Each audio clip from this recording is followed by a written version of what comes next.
Hozirgi mana loyihalarga ko'ra, demak, o'sha dastlabki mavzularni tarix faniga kirish, tarixda hikoyalar mavzulari bilan boyitilsa, keyingi mavzular esa demak qadimgi tarixni 5-sinfga ko'chirish yoki 6-sinfda qoldirish masalalari ham ko'rilmoqda.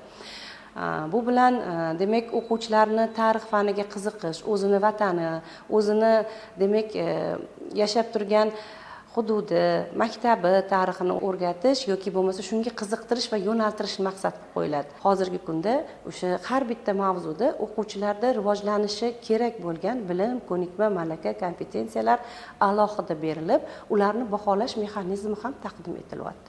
Bu hozirgi qilayotgan ishlarning o'ziga xosligi.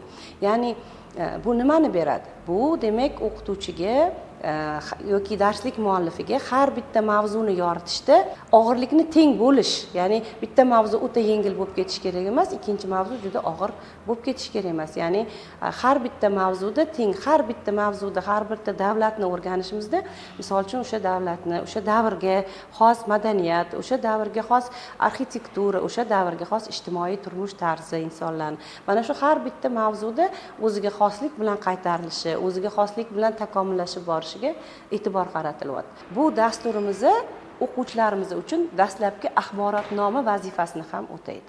Ya'ni har bitta mavzuda nima haqida so'z ketadi va o'quvchi nimani bilish kerak, qanaqa bilim, qanaqa malaka, qanaqa ko'nikmaga, kompetensiyalarga ega bo'lish kerak.